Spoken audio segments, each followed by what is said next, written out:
Olá, a graça e a paz para todos, da parte do nosso Senhor Jesus Cristo. Este é o canal O Publicador e meu nome é Adriano de Noronha.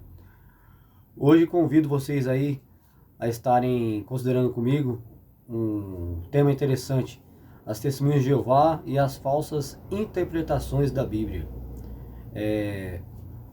Um pequeno rebanho de 144 mil e uma grande multidão de outras ovelhas. Você vê que não é difícil de entender essas interpretações erradas das testemunhas de Jeová, né? Como fala o testemunho de Jeová, eu falo da liderança, né?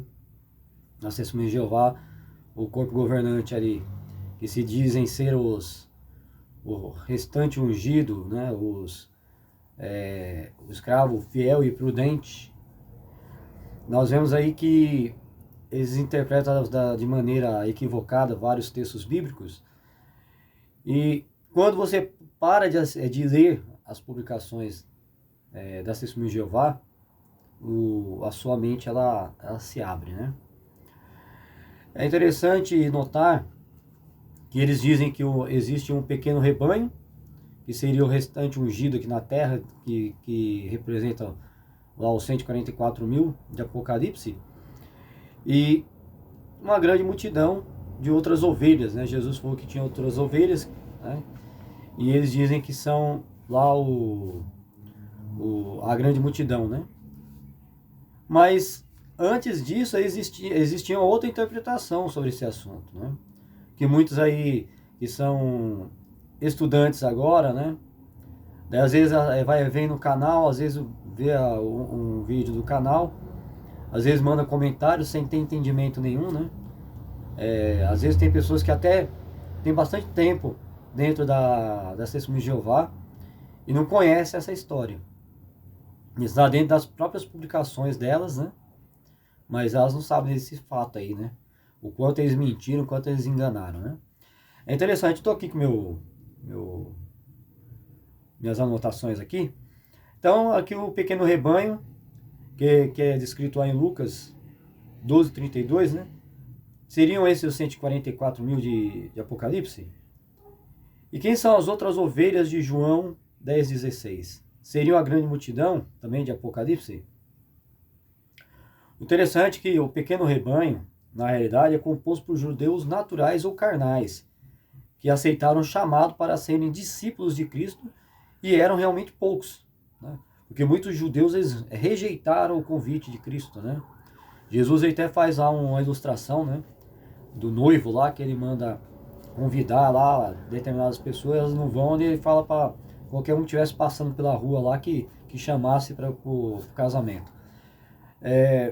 Aqui, ó, Mateus 15:24, deixa eu pegar minha King James aqui.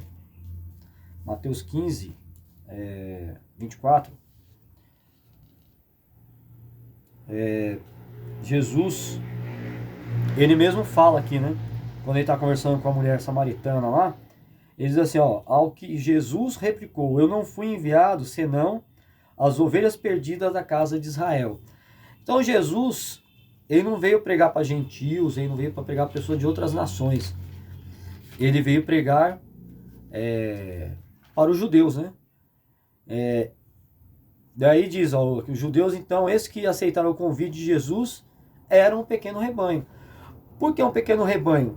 Porque por serem poucos que aceitaram o convite, realmente foram poucos. E Jesus, ele só teve um ministério de 3 anos e meio na Terra, né?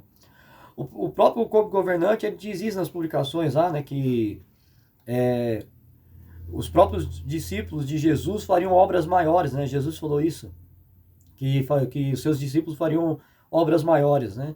E eles dizem que essas obras maiores seria a pregação, né? A evangelização que eles fariam, né?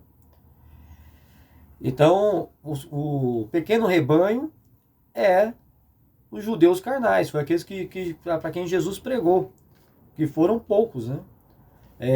Fala que quando Jesus ascendeu aos céus, havia lá cerca de 500, né? Lá observando. Então, realmente eles eram poucos em número. Esse número ele aumentou depois, Então aqui nós vemos que até aqui, que o pequeno rebanho realmente era pequeno, né? Mas eles não eram, o pequeno rebanho não era os 144 mil.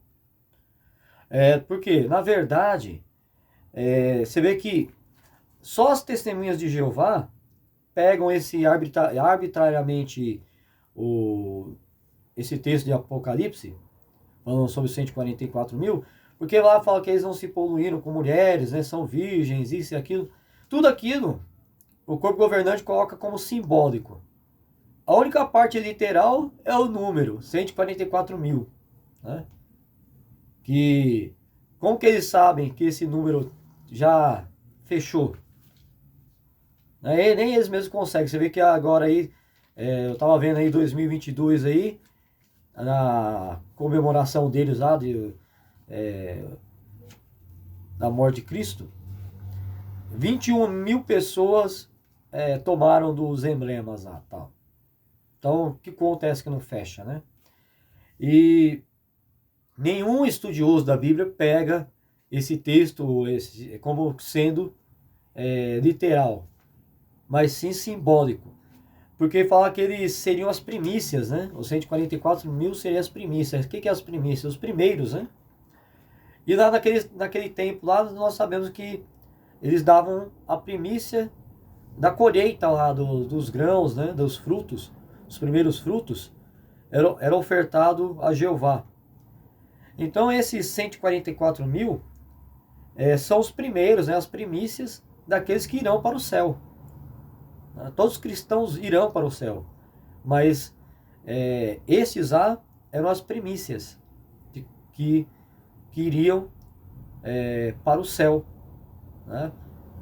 E nós vemos aqui, ó, que nós vamos entender melhor, depois eu ainda vou estar falando sobre isso, ao considerarmos as outras ovelhas e a grande multidão, porque é o raciocínio que eu tenho, assim, não é um ensinamento, mas se nós formos entender aqui, vocês vão ver que tem uma certa coerência, né? Mais coerente do que esse ensinamento aí tosco aí do corpo governante. Então vocês viram aqui que na realidade eles foram ofertados como primícias, né? Agora as outras ovelhas eram constituídas pelos gentios, ou seja, homens e mulheres que não eram da nação de Israel. Ó, vamos ver aqui, ó, João 10,16. Daí vocês vão ver onde eu quero chegar com tudo isso. Porque eles querem se fazer homens santos, né?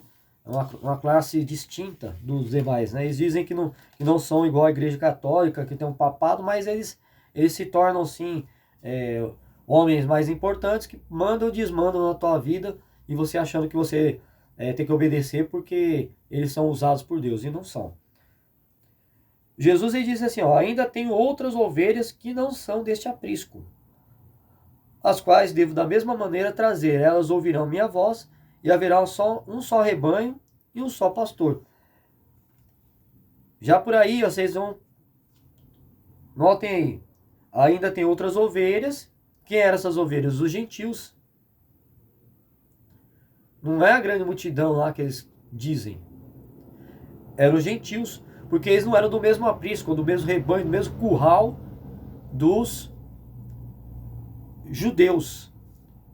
Mas Jesus falou que eles também ia trazê-los, eles ouviriam a voz de Jesus e eles, os judeus, seriam um só rebanho e um só curral. Então, quando você coloca que os 144 mil está no céu e a grande multidão aqui na terra, não seria um só rebanho. Seriam rebanhos diferentes. E, ó, João 11, 50 e 52, ao 52. Nem considerais que é do vosso interesse que morra um só homem pelo povo e não pereça toda a nação? Isso aí Caifás falando ao sacerdote, né? Por outro lado, ele não revelou isso de si mesmo, mas sendo o sumo sacerdote naquele ano, profetizou que os judeus morreriam pela nação judaica. E não somente por aquela nação, mas também para congregar em um só povo os filhos de Deus que andam espalhados pelo mundo, em um só povo. Não em dois, não em três, né? Então você vê por aí que o entendimento desse cristãos que vivem na terra, cristãos que vão viver no céu, já está errado. E que dizer, então assim, se as outras ovelhas são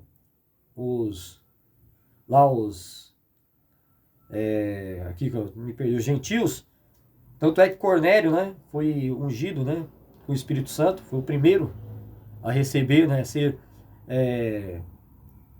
tornar cristão. Você vê que depois esse número foi aumentando, né, que era um pequeno rebanho, foi aumentando bastante, porque só no discurso de Pedro, 5.000 lá se converteram. Depois fala lá de 3.000 e assim por diante. Mas aí a grande multidão.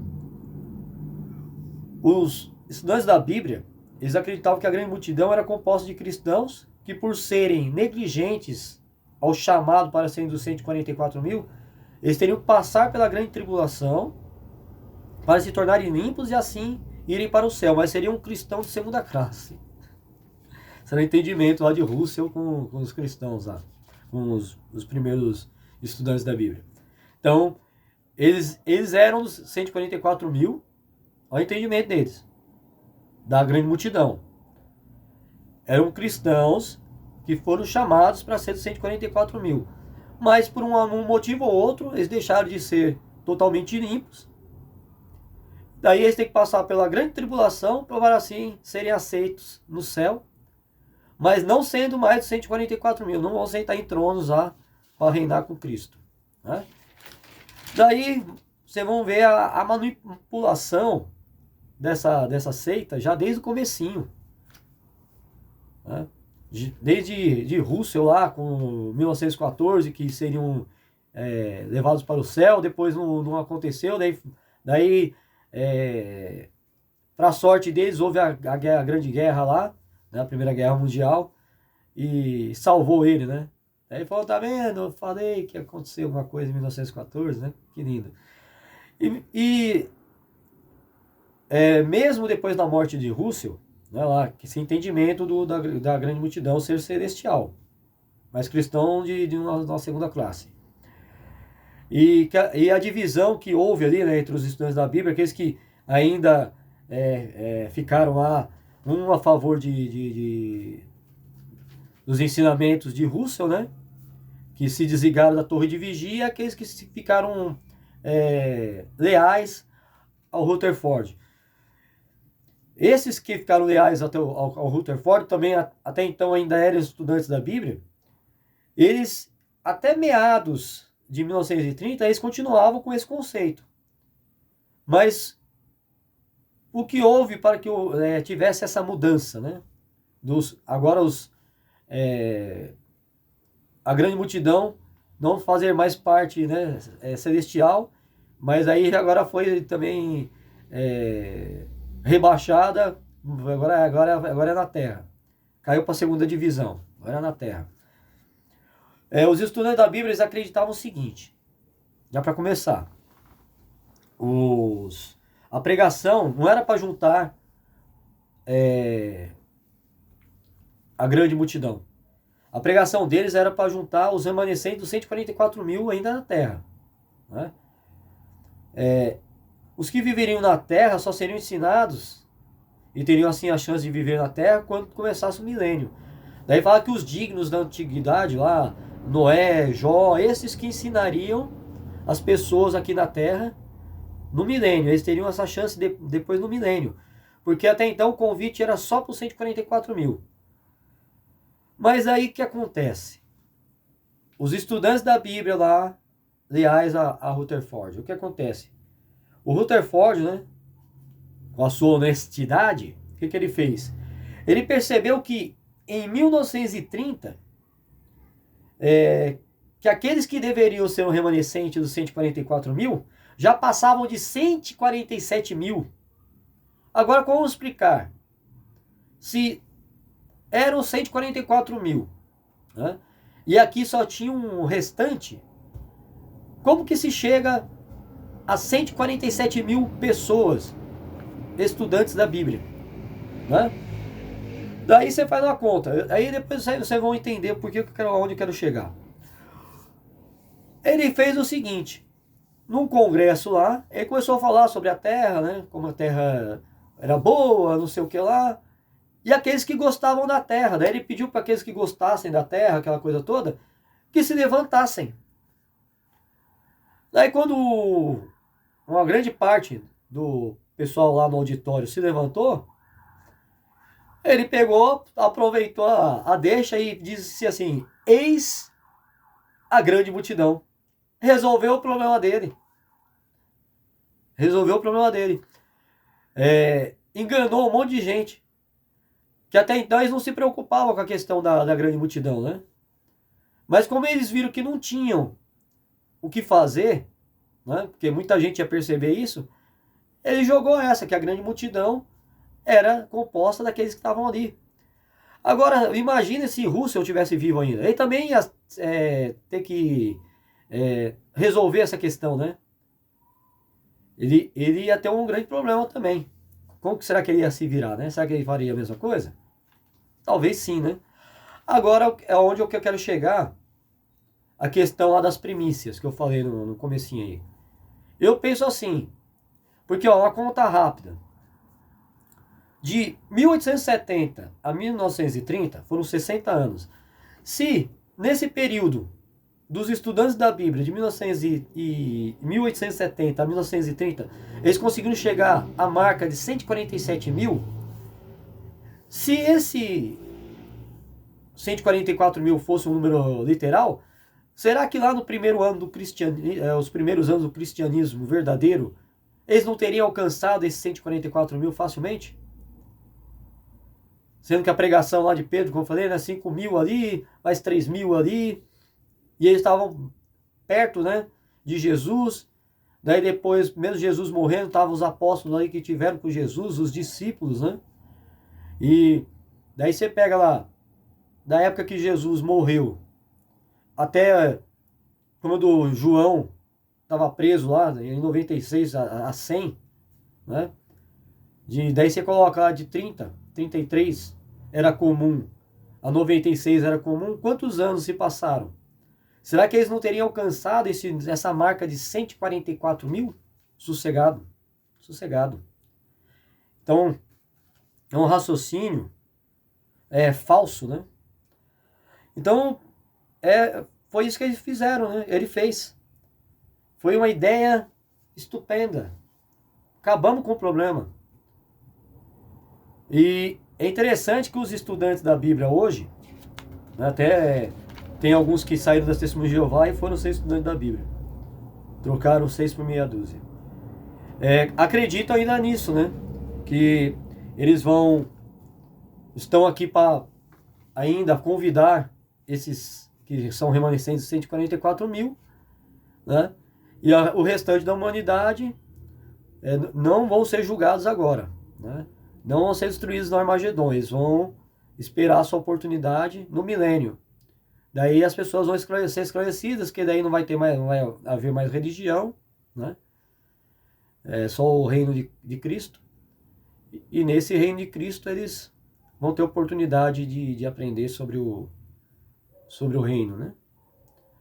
Mas você vê como é a manipulação. O que eu quis mostrar com isso, não sei se eu me fiz entender bem, mas é para vocês perceberem como que a organização Testemunhas de Jeová, eles fazem essas novas luzes. Porque a outra se queimou. Porque eles percebem que determinado ensinamento não deu certo, não colou, aconteceu alguma coisa, às vezes um ensinamento, ao entendimento deles vai de encontro a outro entendimento, aí eles têm que mudar, né? Agora eu te falo, aí você vê a grande questão, que eu falei em 1914. E se não tivesse a guerra lá em 1914, a Primeira Guerra Mundial? Qual seria a explicação para esse número 1914? E até hoje os estudantes da Bíblia têm aí o canal aí do estudante da Bíblia aí no Brasil, né? Eles ficam tentando defender esse 1914, mesmo sabendo lá que a destruição lá em Jerusalém não ocorreu em 607, como diz as Testemunhas de Jeová. Mesmo assim, eles tentam ainda consertar, fazer alguma coisa para mexer, porque eles defendem o Russell ainda, né? As Testemunhas de Jeová defendem Rutherford, né? Defendem essas asneiras aí. Eu espero que com esse vídeo, não, é igual eu falo, se você quer continuar na mentira, ser enganado, né? Ficar achando que esses caras são santos, eles não são. Eles mesmos dizem que não são, não recebem revelação, não são inspirados. Eles só explicam uma coisa, a não ser que tenha alguma publicação aí, vocês aí mandam um comentário aí. Se você não é inspirado e não recebe revelação, da onde que eles tiram esses entendimentos? Que toda vez tem que ser mudado. Daí vocês vão me dizer que ainda são homens usados por Deus? São homens ungidos por Deus? Não são. Infelizmente não são. A única coisa que eu sinto é ter passado tanto tempo dentro dessa organização mentirosa, manipuladora, que não deixa as pessoas pensarem por si mesmas, né? Você não pode pesquisar nada. Mas está em tempo ainda de você sair daí, viver bem com a sua família, servir a Cristo de verdade. Porque aí você serve uma associação. Uma associação mentirosa que só tem manipulado e tira proveito de vocês aí. Dá pra ver aí essa nova construção de Ramapo aí. E pra que isso? Se o tempo tá tão próximo, né? Nem sabe se Jeová vai querer... Será que Jeová vai querer que continue construindo essas coisas? Será que ele não vai querer que volte tudo ao que era antes lá no paraíso? Não sei, né? Eles sabem. Esses recursos aí não poderiam estar ajudando os irmãos aí que passam fome, passam necessidade? Né? Então é isso aí. É isso que eu queria mostrar para vocês, a manipulação, como não cola esses entendimentos, né? Que é muito fácil explicar. Então vocês entenderam aí, né? Pequeno rebanho porque era pequeno mesmo, era constituído aí de judeus carnais, que foi para eles que Jesus veio pregar. Aí depois as outras ovelhas eram os gentios, né? Porque eles não eram judeus carnais, mas ali Jesus falou que o Caifás, né, ele não falou dele mesmo, né? E Deus tocou nele para que ele falasse que Jesus ele morreu não só para os judeus, mas por toda a humanidade, né? E 144 mil aí, como eu disse, né? Se fosse um número realmente literal, só nos primeiros anos aí do cristianismo seria fácil alcançar esses 144 mil. Mas muitos estudiosos dizem que ali eram as primícias, né? Dos cristãos ali que recebem o reino, mas também os demais cristãos também recebem esse reino. Constituído aí pela grande multidão, não tem nada a ver com grande multidão aqui na Terra, né? Até mesmo os próprios estudantes da Bíblia, né, que depois se chamaram Testemunhos de Jeová, ensinavam isso, né? Até verem que o seu ensinamento sobre os restantes ungidos ia cair por terra, eles transferiram a grande multidão celestial para a terra. Eles que mandam em Deus, né? Não é Deus que manda. Então eles vão aí mudando os entendimentos e Deus que tem que se adequar a eles, não eles se adequar a Deus, né? Então é isso aí, meus amigos. Fiquem na paz de Deus aí. Espero que vocês curtam o vídeo, possam compartilhar com outras pessoas aí. E até a próxima. Fiquem com Deus.